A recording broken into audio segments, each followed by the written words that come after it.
Babe of the day. Babe of the day. New Year's Eve babes of the day. New Year's Eve is such a fun little holiday that it's almost not a holiday at all. It's not limited to any culture or religion. Anybody can celebrate it, all over the world. I think it gets overlooked by a lot of people because it comes too soon after Christmas.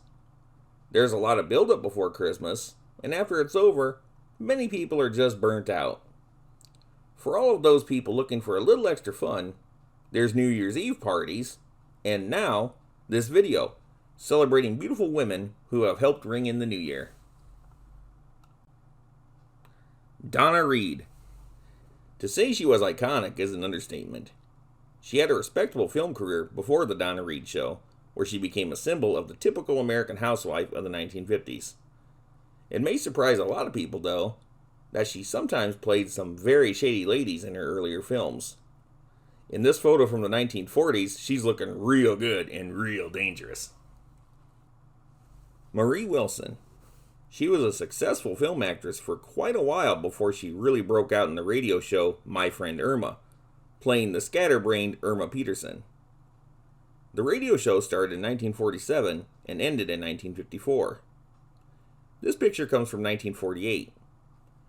Marie Wilson was one of the earliest dumb blonde knockouts, helping to pave the way for Marilyn Monroe, Jayne Mansfield, and all the other actresses who played that sort of character. She reprised the role in the two My Friend Irma movies from 1949 and 50, and again in the TV series from 1952 to 54. It also had a comic strip and a comic book series. After Irma ran its course, Marie continued to work for the rest of her life. Jayne Mansfield. I don't think Jayne was capable of taking a bad picture. Besides her movie, TV, recording, and nightclub careers, Jayne was extremely into modeling, and she did way more cheesecake photos than many of her contemporaries. And this was at a time when that was just a thing actresses did. It's not surprising, then, that she did New Year's photos. These come from 1961.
I rarely give my Babe of the Day subjects a sequel video.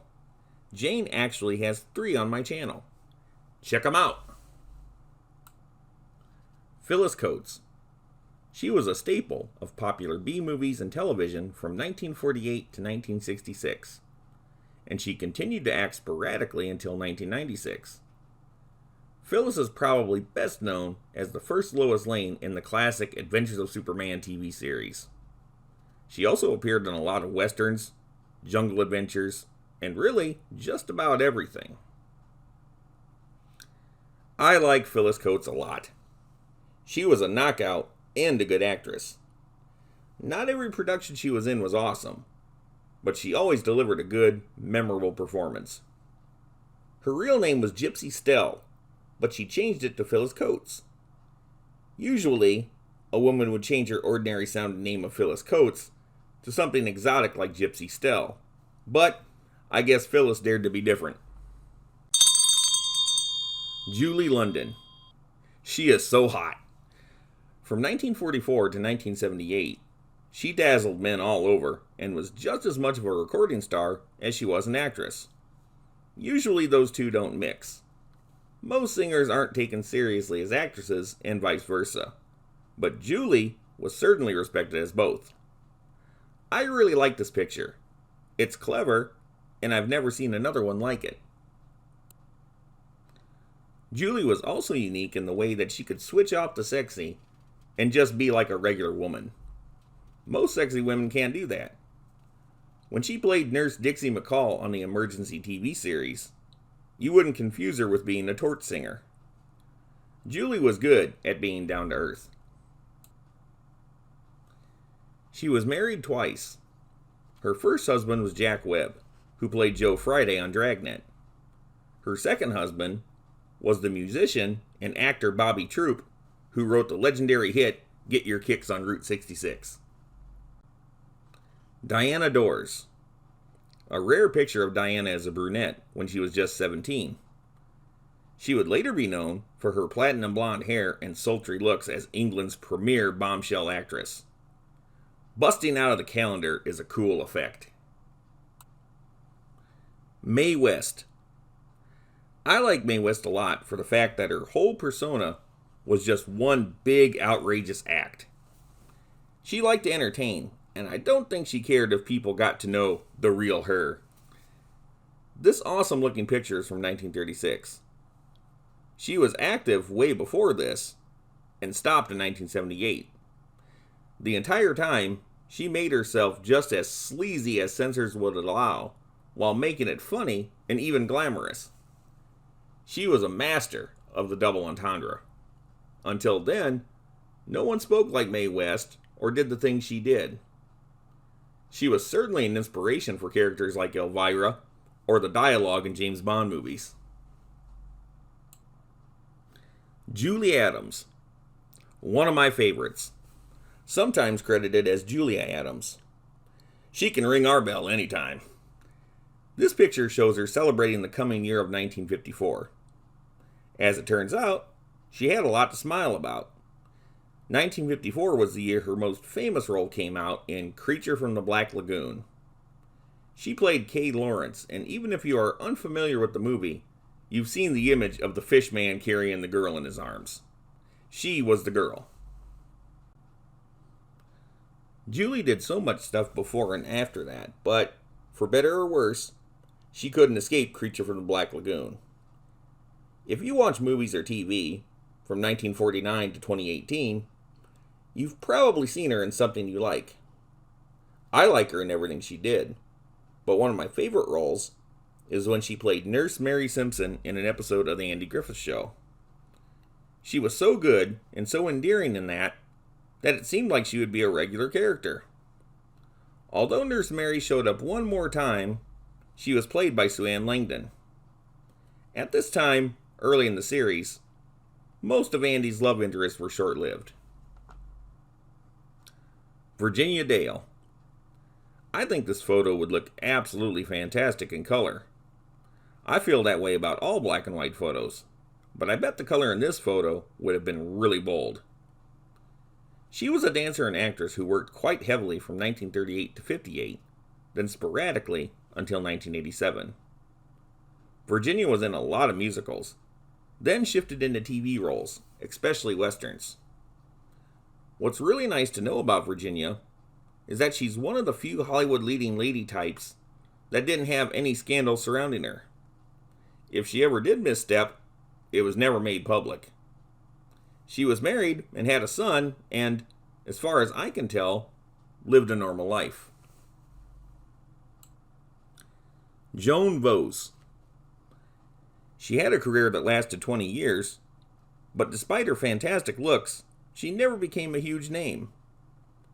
She was a dancer with the Rockettes, awesome, before becoming an actress. Joan usually got saddled with dumb blonde roles and tried hard to get out of it. She ultimately started getting more interesting parts, but dropped out of acting to become a full-time mom. There's nothing wrong with that. She looks really good in these pictures, and whoever married her won out large. Debbie Reynolds. She's a fun actress. Bright and attractive, but rarely sultry. She didn't try to push the sexiness that much. Debbie's light-hearted, bubbly persona was better suited for comedies and musicals. She is the mother of Carrie Fisher, best known as Princess Leia in the Star Wars movies. Debbie enjoyed a long career and a long life. Clara Bow. This picture comes from 1925, and the guy is actor Larry Gray. While Larry isn't as well known to people today, most people have heard about Clara Bow. She was one of the biggest stars of the silent movie era and the leading sex symbol of the 1920s. She was already a star by the time she did the movie It in 1927. But forever after that, she had the nickname of the It Girl, meaning that she had that certain something that guys find compelling. Not just in looks, but in personality. She was considered a hot babe, and was one of only a handful of actors who made the successful transition from silent movies to talkies. Clara was a top box office draw, and people loved her. Yeah, she did some things considered way too sexy back in the day, although it is incredibly tame by today's standards. But she was often very funny and great at projecting personality. Clara married Rex Bell, a really good Western actor, and shortly after withdrew from acting and public life. She had 2 children, and although everything should have been fine, Clara had a lot of mental problems. She was pretty much a recluse for the rest of her life. It's a sad end to a life that had everything going for it. Trocadero Dancers. In London, England, there existed a very high-scale restaurant known as the Trocadero. It was built in 1896 and closed in 1965.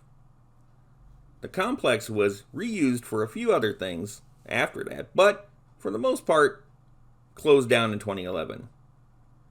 A part of the building was opened as a hotel in 2020. This picture comes from 1949, during the high times of the restaurant, and, as you can see, they had a lot of attractive dancing girls to help bring in the new year.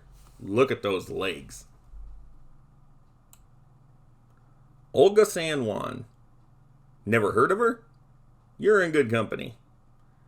Her film career just didn't last that long, only from 1943 to 49, although she continued to act on stage for some time after that.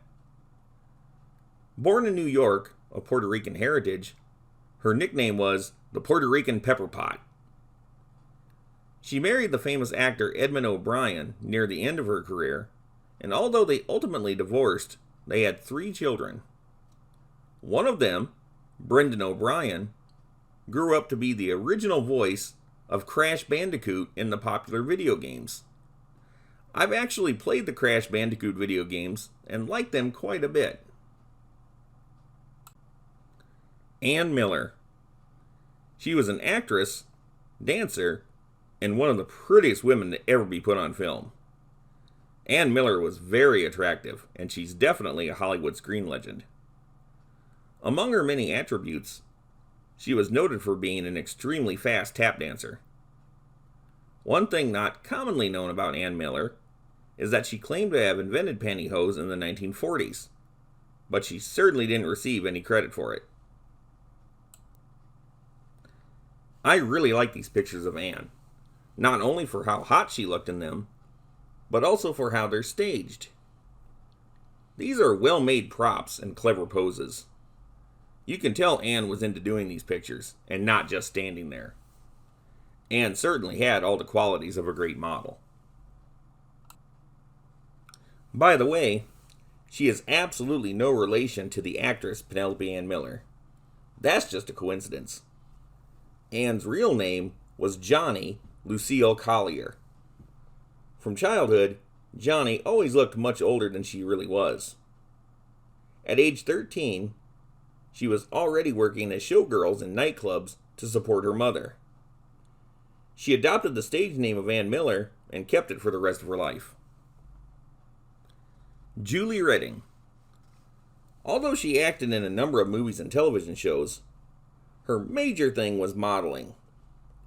She did a lot of pinup photos and appeared on a lot of magazine covers. As far as acting goes, her most famous credit is the vengeful ghost in the horror movie Tormented.